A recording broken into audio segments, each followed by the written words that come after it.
Hello everyone. So, on the behalf of the Association of the Swiss Naturopathic Practitioner with Federal Degree, I will present you what we have achieved this year in Switzerland. We made many things. So first of all, we did a study.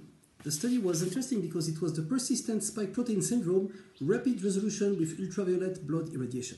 I did that study with my colleague, Dr. Thomas Levy, which is a medical doctor, and JD as well. So it was good. Why we did that study? It's a paper. The paper is here. You can download it on orthomolecular.org. I think it will be linked to the movie when I send it to you.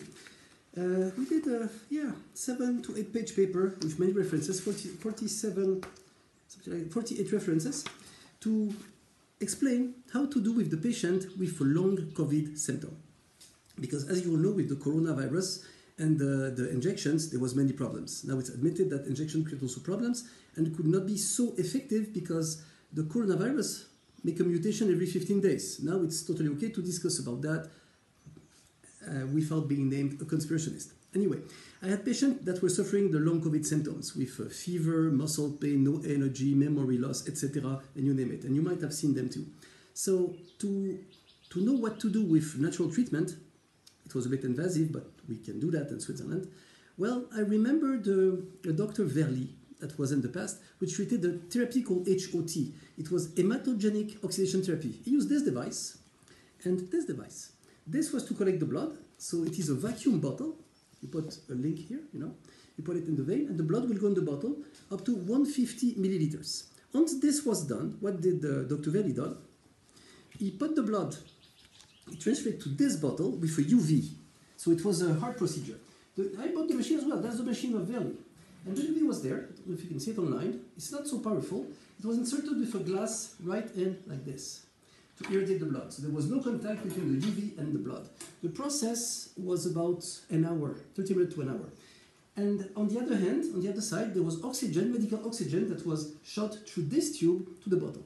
So there was blood, there was a UV, very low density UV, and oxygen. And then the blood became red. And then he re-inject the thing, he clamped that, he injected to the patient back again in the arm with this tube.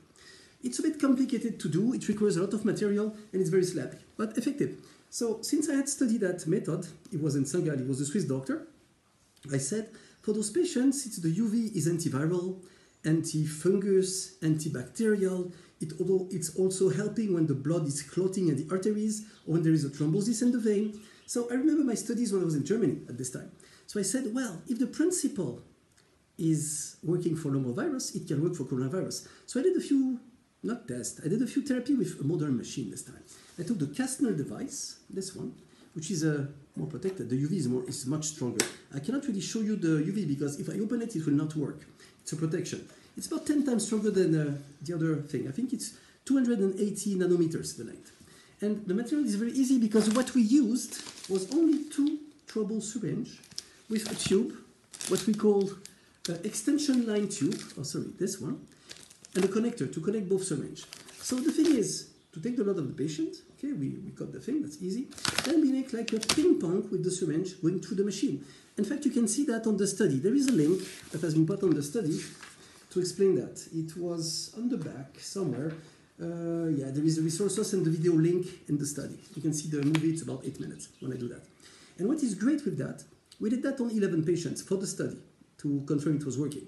So at the beginning, the patient had long COVID symptoms, and what we did was measure their D-dimer level, because we know that when there is blood clots in the vein and inflammation, CRP might not be high, and that's the problem.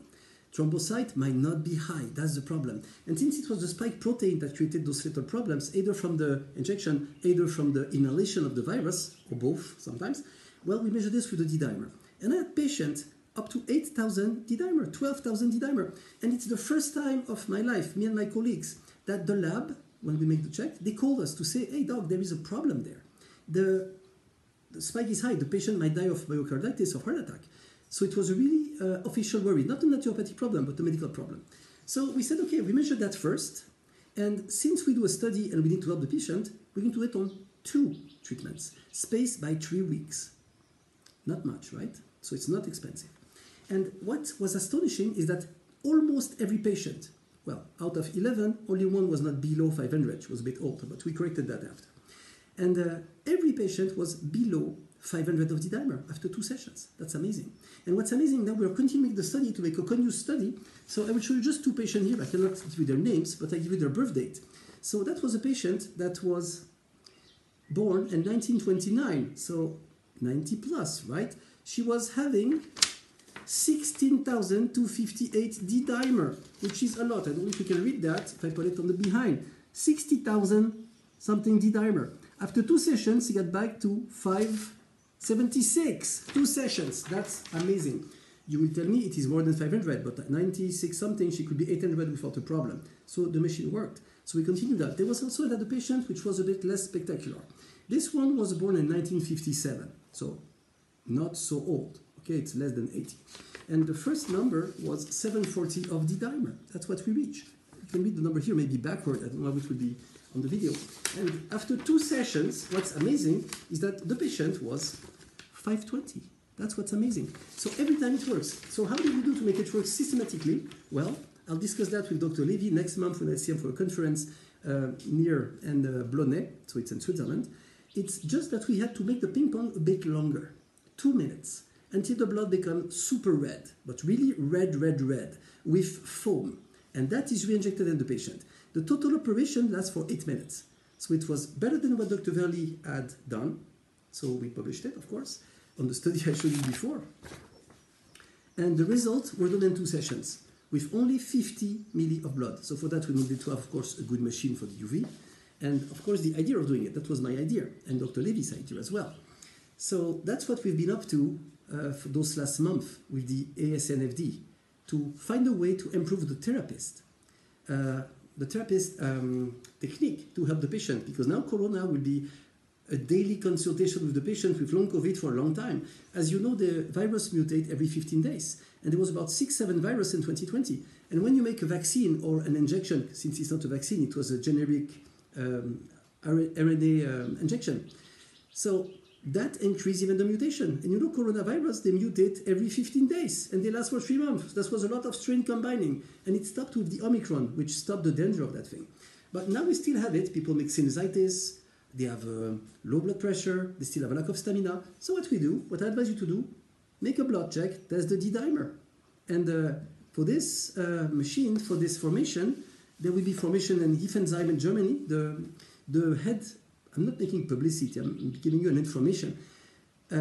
In Germany, they are the main producer for the ozone machine and UV machine. It is the company Kastner, Umares, and Hensler Medical that have joined together during the corona to survive. So they make formation. I'm also teaching there, the therapy of those things. So dose the D-dimer and see if you need to add this to your education, if you can do that legally in your country, to save patient. You will do a lot of good to the patient, and it will be very interesting to see how you help your patient in 2 sessions. I mean, I was astonished to see the progress we did here with the colleagues and the member of the association. That's what I've been up to. Second things, we also contacted, because that's my personal duty to do it, the authorities. Because in Switzerland, there is some law about naturopathy that say that we can use medication prescribed by the doctors, but without the prescriptions. And some medication can be injected intracutaneously or intravenously. Intravenously is not as interesting for us at the moment, but we need the intracutaneous to do neural therapy, mesotherapy, and all those therapies. And also to potentialize the treatment, like for autoimmunotherapy, if we draw the blood from the patient to re-inject it, it's also nice to add a little magnesium, for instance, something like that. So we cannot do that if the state, there is 26 states in Switzerland, does not give us the right or the list of the product we can use, the medication. And they don't want to do that. They don't want to follow their authority to do that because they see us as competitors. So I start to do letters on various states. Valais, we have a right of practice, but they don't want to give us medication for the moment. Vaud, they don't want to update the naturopath, but at least they know we exist. And Geneva, they're working on it. Fribourg, I don't discuss with them at the moment, but there is like a cartel, which is illegal, a cartel.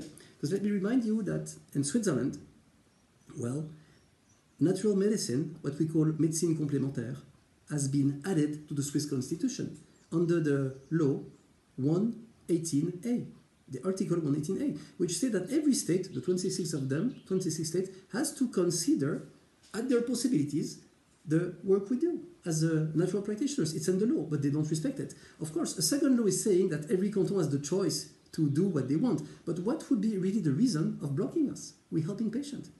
Is there a cartel more than what I think? Is there a conflict of interest? They will have to answer to that, because now I also did a video that is becoming almost viral on the internet explaining this in French. So the link will, I think, also be added to this conference. So you can put it for the members if they want to see it in French, as I know that we have great French members, which I apologize. I'm rarely present at the reunion online since I have many other things to do. But I'm listening to you after, so don't worry. That's what we did until now. So there was this. That was the main step we're doing. And the main step will be for the state to accept the right of practice, so we can be considered health professionals beside the federal degree. It has to be accepted on the cantonal degree. And then the second fight, I say fight because it's really like a boxing match, with going forward and backward, for the state to give us the list of medication we need for the therapy, which is already refunded by the complementary insurance. I will give you a quick example. Let's say we want to do neural therapy, injection of procaine subcutaneously to get rid of a pain, or to confirm it is from, the pain here is coming from C6, as an example. So we can pick C6 at 2 millimeters with procaine. It should make an anesthetic effect on the nerves if the diagnostic is right, or the hypothesis is right. But we cannot use the procaine because it's not on the list. But if we do it illegally, it is refunded. You see, there is a lot of complication like that. So the state will have to move. They were supposed to do this starting 2015. At the moment I'm speaking, it's 2024. We are in the May. We are the 10th of May, Friday. So it's moving slowly.